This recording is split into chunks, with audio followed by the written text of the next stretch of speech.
Hi hello all welcome to my YouTube channel. Next work എന്ന് പറയുന്നത് Nelson Mandela prisoner to president, ഒരു ഡോക്യുമെൻ്ററിയാണ്. And it was by Peter Davis. അപ്പോൾ Peter Davis എന്നുള്ള റൈറ്ററിനെ കുറിച്ച് നമുക്ക് നോക്കാം. അതൊരു ഡോക്യുമെൻ്ററിയാണ്. Nelson Mandela prisoner to president 1994 എന്താ പറയുക പബ്ലിഷ് ചെയ്തത്. ആൻഡ് ഇതിനകത്ത് ഈ ഡോക്യുമെന്ററിക്കകത്ത് പറയുന്നത് ഓഫ് കോഴ്സ് നെൽസൺ മണ്ടേല ലൈഫിനെ കുറിച്ചാണ്. അദ്ദേഹം എങ്ങനെയാണ് അപ്പാർത്തൈഡ് എന്നുള്ളൊരു കോൺസെപ്റ്റിനെതിരെ റെസിസ്റ്റൻസ് ഒക്കെ കൊണ്ടുവന്നത്, അതായത് റേഷ്യൽ ഡിസ്ക്രിമിനേഷനെതിരെ എങ്ങനെ അദ്ദേഹം ഫൈറ്റ് ചെയ്തു, അങ്ങനെയുള്ള കാര്യങ്ങളാണ് നമ്മൾ ഇതിനകത്ത് ഡിസ്കസ് ചെയ്യുന്നത്. മണ്ടേലയുടെ life starting from his life at the Robben Island prison, അതായത് അദ്ദേഹം റോബൻ ഐലൻഡിലുള്ള പ്രിസണിൽ അകപ്പെട്ടത് തൊട്ട് പിന്നെ 27 ഇയേഴ്സ് കഴിഞ്ഞിട്ട് ഇദ്ദേഹം റിലീസ് ആവുന്ന വരെയുള്ള കാര്യങ്ങളും, ഡൊമസ്റ്റിക് ആയിട്ടുള്ള ഇദ്ദേഹത്തിന്റെ ലൈഫിൽ ഫേസ് ചെയ്തിട്ടുള്ള കോൺഫ്ലിക്ട്സ്, അപ്പാർത്തൈഡ് അബോളിഷ് ചെയ്തതും, അതുപോലെ തന്നെ സൗത്ത് ആഫ്രിക്കൻ ഡെമോക്രാറ്റിക് ഇലക്ഷനിൽ ഇദ്ദേഹത്തിന്റെ വിക്ടറി, ഇതൊക്കെയാണ് ഇതിനകത്ത് നമ്മൾ ഡിസ്കസ് ചെയ്യുന്നത്. പീറ്റർ ഡേവിസ് റിയൽ ലൈഫ് ഫൂട്ടേജസും ഇന്റർവ്യൂ സെഗ്മെന്റ്സും ഒക്കെ വെച്ചിട്ടാണ് ഈ ഒരു ഡോക്യുമെന്ററി ക്രിയേറ്റ് ചെയ്തിരിക്കുന്നത്. മണ്ടേലയുടെ ഫോർമർ വൈഫായിട്ടുള്ള വിന്നി മണ്ടേല, മണ്ടേലയുടെ വൈഫായിട്ടുള്ള ഡോട്ടർ ആയിട്ടുള്ള സിൻസി മണ്ടേല, അതുപോലെ തന്നെ അദ്ദേഹത്തിന്റെ ഫ്രണ്ട്, ഏറ്റവും അടുത്ത friend archbishop Desmond Tutu, ഇതിനെക്കുറിച്ചൊക്കെയാണ് ഈ ഒരു ഡോക്യുമെന്ററിക്കകത്ത് പറയുന്നുണ്ട്. ഇവരെക്കുറിച്ചുള്ള ഇന്റർവ്യൂസും ഇവരുമായിട്ടുള്ള ഇന്റർവ്യൂസൊക്കെ ഈ ഒരു ഡോക്യുമെന്ററിക്കകത്തുണ്ട്. ആൻഡ് അതുപോലെ തന്നെ സൗത്ത് ആഫ്രിക്കൻ സൊസൈറ്റിയിലുള്ള കുറച്ച് കോൺട്രഡിക്ഷൻസിനെ കുറിച്ചും 1994 സമയത്ത് അവർ എങ്ങനെയാണ് ഇലക്ഷൻസിന് വേണ്ടി പ്രിപ്പയർ ചെയ്തതെന്നുള്ളതും ഒക്കെയാണ് ഇതിനകത്ത് കാണുന്നത്. ആഫ്രിക്കൻ നാഷണൽ കോൺഗ്രസിലും അതുപോലെ തന്നെ പിന്നെ നെൽസൺ മണ്ടേല എങ്ങനെയാണ് ജയിച്ചതെന്നുള്ളത്, majority of the voters illiterate ആയിരുന്നു. ആൻഡ് അതുപോലെ തന്നെ ഈ ഇലക്ഷൻ പ്രോസസ്സിനെ കുറിച്ച് അവർക്ക് വലിയ അറിവൊന്നും ഇല്ലായിരുന്നു. സോ ആ ഒരു കുറേ കാര്യങ്ങളൊക്കെ ഇങ്ങനെ പറയുന്നുണ്ട് ഇതിനകത്ത്. അപ്പോൾ കുറച്ച് പൊളിറ്റിക്സും അതുപോലെ തന്നെ മാക്സിമം ഇദ്ദേഹത്തിന്റെ ഡൊമസ്റ്റിക് ലൈഫും ഫാമിലിയെക്കുറിച്ചൊക്കെയാണ് ഇതിനകത്ത് സംസാരിക്കുന്നത്. ഓക്കെ, അപ്പോൾ നമുക്കിതിനകത്ത് പറയേണ്ട കാര്യങ്ങളെന്ന് വെച്ചാൽ കുറേ ഇൻസിഡൻസ് ഒക്കെ ഇതിനകത്ത് പറയുന്നുണ്ട്. ഡോക്യുമെന്ററി കണ്ടാലേ നിങ്ങൾക്ക് കുറച്ചുകൂടി ക്ലിയർ ആവത്തുള്ളൂ. എന്നാലും നമ്മുടെ ഒരു ക്രിട്ടിക്കൽ അപ്രീസിയേഷൻ എന്ന നിലയ്ക്ക് നെൽസൺ മണ്ടേല ഒരു റിമാർക്കബിൾ ലൈഫാണ്, അതായത് one of the most remarkable lifes എന്ന് തന്നെ നമുക്കൊരു പേഴ്സൺ തന്നെ പറയാം of the 20th century.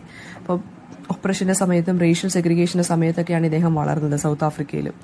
And അദ്ദേഹത്തിന്റെ ഫൈറ്റ് അല്ലെങ്കിൽ അദ്ദേഹത്തിന്റെ ലൈഫ് എന്ന് പറയുന്നത് ഈക്വാളിറ്റിക്ക് വേണ്ടിയും ഒരു ഡെമോക്രാറ്റിക് സൊസൈറ്റിക്ക് വേണ്ടിയും സോഷ്യൽ ജസ്റ്റിസിനൊക്കെ വേണ്ടിയാണ് ഇദ്ദേഹം ഫൈറ്റ് ചെയ്തിരുന്നത്. അപ്പോൾ ഈ ഒരു ഡോക്യുമെന്ററിക്കകത്ത് തന്നെ ഇദ്ദേഹത്തിന്റെ ആ ഒരു ലെഗസിയെ കുറിച്ചാണ് സംസാരിക്കുന്നത്. അതുപോലെ തന്നെ 1994 ഇലക്ഷൻസിന് ഇദ്ദേഹം എങ്ങനെ ക്യാമ്പയിൻ ചെയ്തു, ഇദ്ദേഹത്തിന്റെ പൊളിറ്റിക്കൽ ഗ്രോത്തിനെ കുറിച്ചൊക്കെയാണ് ഇത് പറയുന്നത്. അപ്പം നെൽസൺ മണ്ടേല ഇറ്റ്സെൽഫ് എന്ന് പറയുന്ന ഒരു സിമ്പിൾ ഓഫ് റെസിസ്റ്റൻസ് ആണ്. അപ്പാർത്തൈഡ് എന്നുള്ളൊരു കോൺസെപ്റ്റ്, അതായത് റേഷ്യൽ ഡിസ്ക്രിമിനേഷനെതിരെ ഫൈറ്റ് ചെയ്തൊരു വ്യക്തിയാണ്. അപ്പോൾ ആ ഒരു കീ മൊമെന്റ്സ് ആണ് ഇദ്ദേഹത്തിന്റെ ലൈഫ്, അതായത് ഇദ്ദേഹം പ്രിസണിലായത് തൊട്ട് റിലീസ് വരെയും, പിന്നെ അതുപോലെ തന്നെ അപ്പാർത്തൈഡ് എങ്ങനെ ഇദ്ദേഹം അബോളിഷ് ചെയ്തെന്ന്, ഇദ്ദേഹത്തിന്റെ വിക്ടറി, ഇലക്ഷനിലുള്ള വിക്ടറിയെക്കുറിച്ചും. അപ്പോൾ പീറ്റർ ഡേവിസ് മണ്ടേലയും മണ്ടേലയുടെ ഫാമിലിയും മണ്ടേലയുടെ ഫ്രണ്ട്സും ഡോട്ടറുമായിട്ടൊക്കെയുള്ള റിയൽ ലൈഫ് ഇന്റർവ്യൂ ഫൂട്ടേജസ് ഒക്കെ ഇതിനകത്ത് ഇൻക്ലൂഡ് ചെയ്തിട്ടുണ്ട്. മണ്ടേല ഫാമിലി മെമ്പേഴ്സ്, അതുപോലെ തന്നെ ആഫ്രിക്കൻ നാഷണൽ കോൺഗ്രസ്, ഇദ്ദേഹത്തിന്റെ പാർട്ടിയായിട്ടുള്ള ആഫ്രിക്കൻ നാഷണൽ കോൺഗ്രസിലെ കുറേ വോളണ്ടിയേഴ്സിനെ കുറിച്ചും മണ്ടേലയുടെ പേഴ്സണാലിറ്റിയിലുണ്ടായ ചേഞ്ചസിനെ കുറിച്ചൊക്കെയാണ് ഇത് ഡിസ്കസ് ചെയ്യുന്നത്. അദ്ദേഹം ഏജിനനുസരിച്ച്, അതായത് വയസ്സാവുന്നതിനനുസരിച്ച് ഇദ്ദേഹത്തിന്റെ ആ ഒരു റിബല്യൻ എന്ന് പറയുന്ന ഒരിക്കലും കുറഞ്ഞില്ല. ആ ഒരു റിബല്യസ് യൂത്ത് അദ്ദേഹത്തിന്റെ ഐസിൽ എപ്പോഴും റിഫ്ലക്റ്റഡ് ആയിക്കൊണ്ടിരിക്കുകയായിരുന്നു. ആൻഡ് പീറ്റർ ഡേവിസ് ട്രേസ് ചെയ്യുന്ന മണ്ടേലയുടെ പാസ്റ്റ് ആണ്. അതുപോലെ തന്നെ അദ്ദേഹത്തിന്റെ മണ്ടേല അതായത് ഒരുപാട് പോയിന്റ് ഓഫ് വ്യൂവിൽ, ഒരുപാട് ആളുകളുടെ പോയിന്റ് ഓഫ് വ്യൂവിൽ ഇന്റർവ്യൂസ് ഇദ്ദേഹം കണ്ടക്ട് ചെയ്തിട്ടുണ്ട്.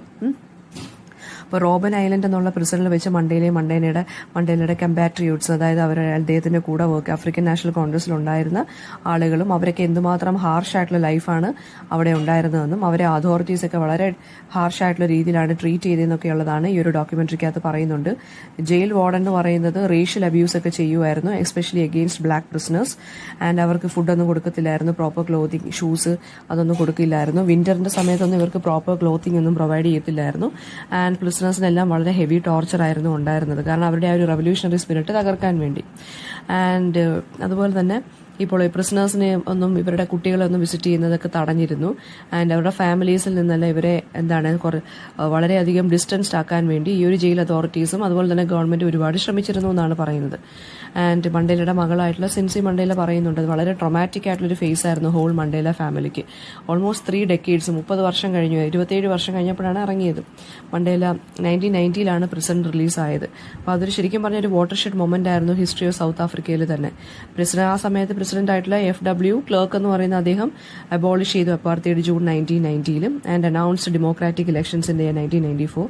അങ്ങനെ നെൽസൺ മണ്ടേലയും അദ്ദേഹത്തിന്റെ ആഫ്രിക്കൻ നാഷണൽ കോൺഗ്രസിലുള്ള ആളുകളും കൂടി ആ ഒരു ഇലക്ഷനാണ് വിക്ടോറിയസ് ആയിട്ട് മാറിയതും ഇലക്ഷൻസ് എല്ലാം ജയിച്ചു. അദ്ദേഹം അങ്ങനെ first president of democratic South ആഫ്രിക്കയായിട്ട് നമ്മുടെ മണ്ടേല മാറി.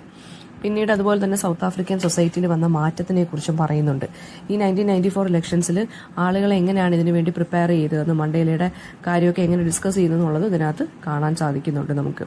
അപ്പോൾ അതായത് നെൽസൺ മണ്ടേലയും ആഫ്രിക്കൻ നാഷണൽ കോൺഗ്രസ് ആളുകളും റാലിയൊക്കെ കണ്ടക്ട് ചെയ്ത് ഇവർക്ക് വേണ്ടി വോട്ട് ചെയ്യണം എന്നൊക്കെ പറഞ്ഞു. ആൻഡ് മെജോറിറ്റി ഓഫ് അപ്പോഴാണ് മനസ്സിലായത് മെജോറിറ്റി ഓഫ് ദി വോട്ടേഴ്സ് എന്ന് പറഞ്ഞവർ ഇല്ലിറ്ററേറ്റ് ആയിരുന്നു. അവർക്ക് ഇലക്ഷൻ പ്രോസസ്സിന്റെ ആ ഒരു ബേസിക് സ്റ്റെപ്സ് പോലും അറിയത്തില്ലായിരുന്നു. സോ ആ ലാക്ക് ഓഫ് ജനറൽ അവയർനെസ് ഉണ്ടായിരുന്നു 15 മില്യൺ വോട്ടേഴ്സിന്റെ ഇടയിൽ പോലും. അപ്പോൾ അവർ എന്നാലും ഫസ്റ്റ് വോട്ട് ഇവർക്ക് ചെയ്യണം എന്നുള്ളൊരു ആഗ്രഹം ഉള്ളതുകൊണ്ടാണ് ഇവർ ഇത്രയും ഇലക്ഷൻ പ്രോസസ്സ് ഇത്രയും വിജയകരമായി മാറിയത്. അൺഫോർച്ചുനേറ്റ്ലി പക്ഷേ സൗത്ത് ആഫ്രിക്കൻ ഗവൺമെന്റ് ആണെന്നുണ്ടെങ്കിലും അതോ പൊളിറ്റിക്കൽ പാർട്ടീസ് ആണെന്നുണ്ടെങ്കിലും ഇവരുടെ ഈ ഇഷ്യൂസ് ഒന്നും എന്ത് ചെയ്യാൻ പറ്റിയില്ല. അതായത് ഈ ഇല്ലിറ്ററസി ഒന്നും മാറ്റാനത് ഇവർക്ക് പറ്റിയിട്ടില്ല. അതായത് മറ്റേ സൗത്ത് ആഫ്രിക്കൻ ഗവൺമെന്റ്, അതായത് നെൽസൺ മണ്ടേലയ്ക്ക് മുന്നേ ഉള്ളവരൊന്നും ഇവർക്ക് വേണ്ടി ഒന്നും ചെയ്തില്ല, ആളുകൾക്ക് വേണ്ടിയൊന്നും ചെയ്തില്ല. യൂജീൻ നിയാദി എന്ന് പറഞ്ഞൊരു സൗത്ത് ആഫ്രിക്കൻ പൊളിറ്റിക്കൽ അനലിസ്റ്റ് അദ്ദേഹം പറയുന്നുണ്ട് നെൽസൺ മണ്ടേലയെ കുറിച്ച് വളരെ ഷാർപ്പായിട്ടുള്ള ഒബ്സർവേഷൻസ് ആണ് നടത്തിയത്. അതുപോലെ തന്നെ ആഫ്രിക്കൻ നാഷണൽ കോൺഗ്രസിന്റെ ഫ്യൂച്ചറിനെ കുറിച്ചും അദ്ദേഹം ഒരുപാട് ഒബ്സർവേഷൻസ് നടത്തുന്നുണ്ട് ഈ ഒരു ഡോക്യുമെന്ററിക്കകത്ത്. സൗത്ത് ആഫ്രിക്കൻസ് എന്ന് പറയുന്നത് ഈ ഒരു നെൽസൺ മണ്ടേലയെ ഡെമി ഗോഡായിട്ടാണ് കൺസിഡർ ചെയ്തത് എന്നാണ് പറഞ്ഞത് അദ്ദേഹത്തിന്റെ പ്രിസൺ റിലീസിന് ശേഷം. ആൻഡ് അതുപോലെ തന്നെ കുറച്ച് സ്കെപ്റ്റിക്കലായിട്ടുള്ള കമന്റ്സ് ഒക്കെയാണ് അദ്ദേഹം നടത്തിയത്. പിന്നെ അദ്ദേഹത്തിന്റെ വേർഡ്സിൽ പറയുകയാണെന്നുണ്ടെങ്കിൽ മണ്ടേല എന്ന് പറയുന്നത് ബ്ലാക്സിനും വൈറ്റ്സിനും അദ്ദേഹം പ്രോമിസ് ചെയ്തതിനേക്കാട്ടിലും കൂടുതൽ അദ്ദേഹം ഡെലിവറി ചെയ്തു എന്നൊക്കെയുള്ള രീതിയിലാണ് അദ്ദേഹം സംസാരിക്കുന്നത്, ഈ യൂജീൻ നിയാദി എന്നുള്ള പൊളിറ്റിക്കൽ അനലിസ്റ്റ്. ആൻഡ് അതുപോലെ തന്നെ പക്ഷേ ഇദ്ദേഹം പറഞ്ഞതെന്ന് വെച്ചാൽ മെജോറിറ്റി ഓഫ് സൗത്ത് ആഫ്രിക്കൻസ് പക്ഷേ ഈ ഒരു മണ്ടേലയുടെ പോളിസിയിൽ നിന്നും ആഫ്രിക്കൻ നാഷണൽ കോൺഗ്രസിന്റെ പോളിസിയിൽ നിന്നൊന്നും ബെനിഫിറ്റ് കിട്ടുകയില്ല എന്നുള്ളൊരു പ്രഡിക്ഷനും കൂടി ആര് നടത്തിയിട്ടുണ്ടായിരുന്നു, യൂജീൻ നിയാദി നടത്തിയിട്ടുണ്ട്. നമുക്ക് ഇതിനകത്ത് ക്വസ്റ്റ്യൻസിനെ കുറിച്ച് നോക്കാം. ക്വസ്റ്റ്യൻസിനകത്ത് ഫസ്റ്റ് അപ്പാർത്തൈഡ് എന്ന് വെച്ചാൽ എന്താണ്? റേഷ്യൽ സെഗ്രിഗേഷൻ ആണ്. അത് സൗത്ത് ആഫ്രിക്കയിൽ 1948 അതായത് നേരത്തെ ഉണ്ടായിരുന്ന കാര്യമാണ്. 1948 തൊട്ട് 1990s വരെ ആയിരുന്നു റേഷ്യൽ സെഗ്രിഗേഷൻ അല്ലെങ്കിൽ അപ്പാർത്തൈഡിന്റെ ആ ഒരു പീരീഡ് എന്ന് പറയുന്നത്. പിന്നെ പീറ്റർ ഡേവിസിന്റെ ഈ ഒരു സെൻട്രൽ ആയിട്ടുള്ള തീം എന്താണെന്ന് വെച്ചാൽ നെൽസൺ മണ്ടേലയുടെ ഇമ്പോർട്ടൻസിനെ കുറിച്ചും അദ്ദേഹം എങ്ങനെയാണ് അപ്പാർത്തൈഡ് എന്നുള്ള ഈ ഒരു കോൺസെപ്റ്റിനെ റെസിസ്റ്റ് ചെയ്ത് നിന്നതെന്നുള്ളതാണ് ഈ ഒരു ഡോക്യുമെന്ററിക്കകത്ത് പറയുന്നത്. പിന്നീട് ഇതിനകത്ത് പറയുന്ന കീ പേഴ്സണാലിറ്റീസ് എന്ന് പറയുമ്പോൾ നെൽസൺ മണ്ടേല, അദ്ദേഹത്തിന്റെ ഫോർമർ വൈഫായിട്ടുള്ള Winnie Mandela, daughter Zindzi Mandela, പിന്നെ ആർച്ച് ബിഷപ്പ് ഡെസ്മണ്ട് ടുട്ടു, ഇവരെ കുറിച്ചൊക്കെയാണ് പറയുന്നത്. ഈ ആർച്ച് ബിഷപ്പ് ഡെസ്മണ്ട് ടുട്ടു എന്ന് പറയുന്നത് ഇദ്ദേഹം ഫസ്റ്റ് ബ്ലാക്ക് ആഫ്രിക്കൻ ആണ്, ആർച്ച് ബിഷപ്പ് ആയിട്ടുള്ള ഫസ്റ്റ് ബ്ലാക്ക് ആഫ്രിക്കൻ ആണ്. ഇദ്ദേഹവും ആന്റി അപ്പാർത്തൈഡ് സ്ട്രഗിൾസ് ഒക്കെ ഒരുപാട് നടത്തിയിട്ടുണ്ട്. നെൽസൺ മണ്ടേലയെ അറസ്റ്റ് ചെയ്ത് എന്തിനാണ് റോബൻ ഐലൻഡിൽ കൊണ്ടുപോയി പ്രിസണറാക്കി എന്തിനാണെന്ന് വെച്ച് കഴിഞ്ഞാൽ അവിടെ ഉണ്ടായിരുന്ന എക്സിസ്റ്റിംഗ് ഗവൺമെന്റിനെതിരെ ട്രീസൺ ആരോപിച്ചു. അതായത് മറ്റേ രാജ്യദ്രോഹ കുറ്റത്തിന് ആ സമയത്ത് റൂൾ ചെയ്തുകൊണ്ടിരുന്ന ഗവൺമെന്റിനെതിരെ ഇദ്ദേഹം ഒരു പാർട്ടി രൂപീകരിക്കുകയും അതുപോലെ തന്നെ കുറെ മെമ്പേഴ്സ് ഇദ്ദേഹത്തിന്റെ കുറെ ഫ്രണ്ട്സും കൂടി അന്നുണ്ടായിരുന്ന ആ ഗവൺമെന്റിനെതിരെ കുറെ പോളിസീസ് ഒക്കെ രൂപീകരിക്കുകയും ഫൈറ്റ് ചെയ്യുകയൊക്കെ ചെയ്തു. അങ്ങനെ ഇദ്ദേഹത്തിന്റെ ട്രീസന്റെ പേരിൽ അറസ്റ്റ് ചെയ്യുകയാണ് ചെയ്തത്. അങ്ങനെ 27 വർഷത്തിന് ശേഷമാണ് അദ്ദേഹം എന്ത് ചെയ്തത്? 1990 ഫെബ്രുവരിയിലാണ് ഇദ്ദേഹത്തിനെ റിലീസ് ചെയ്തത്. ഓക്കെ. പിന്നീട് റോബൻ ഐലൻഡ് എന്നുള്ളൊരു പ്രിസണിലാണ് ഇദ്ദേഹത്തിന്റെ കമ്പാനിയൻസിനെയൊക്കെ കൂടെ ജയിലിൽ കൊണ്ടിട്ടത്. കേപ്പ് ടൗണിൽ നിന്ന് 9 kilometres മാറിയായിരുന്നു. Okay.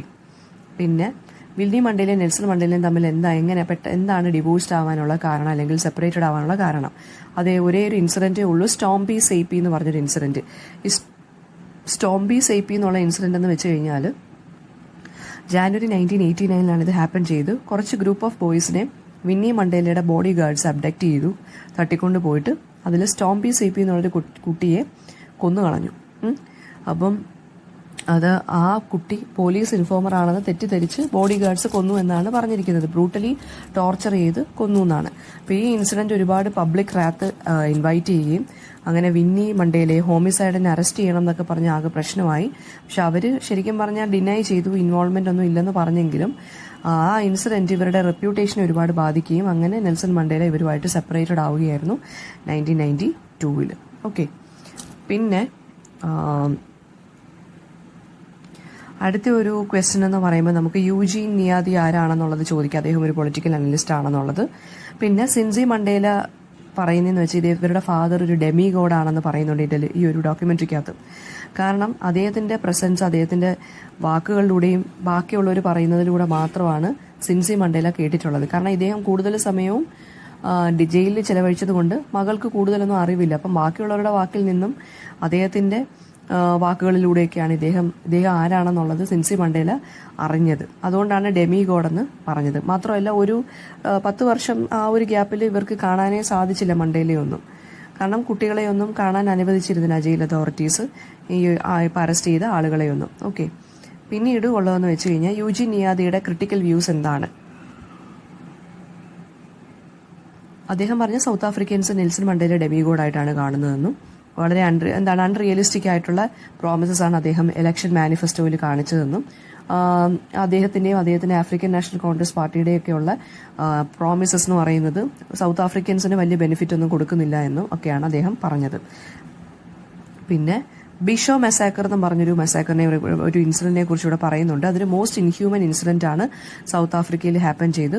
7th September 1992 28 African national കോൺഗ്രസിനെ അവിടുത്തെ ഒരു ഡിഫൻസ് ഫോഴ്സ് എന്ത് ചെയ്തു, ഷൂട്ട് ചെയ്തു. കാരണം അവർ ബിഷോ എന്നുള്ള പ്രൊവിൻസിൽ കയറാൻ ശ്രമിച്ചു എന്നുള്ളതിന്റെ പേരിലാണ് ഡിഫൻസ് ഫോഴ്സ് ഈ ആഫ്രിക്കൻ നാഷണൽ കോൺഗ്രസ് വർക്കേഴ്സ് ആയിട്ടുള്ള 28 പേരെ വെടിവെച്ചത്. ഇതൊരു പീസ്ഫുൾ പ്രൊട്ടസ്റ്റ് മാർച്ച് ആയിരുന്നു. സോൾജിയേഴ്സ് ആണ് പ്രശ്നം ഉണ്ടാക്കിയത്. 200 പേര് ഇഞ്ചേർഡുമായി ആ ഒരു കോൺഫ്ലിക്റ്റിൽ.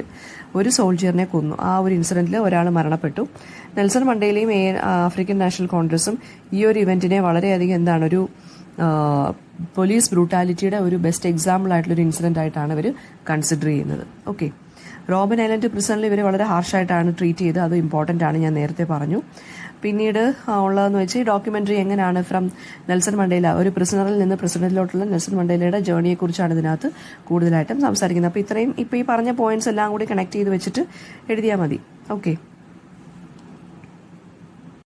എന്തെങ്കിലും ഡൗട്ട് ഉണ്ടെങ്കിൽ so ask in the comment section. Thank you.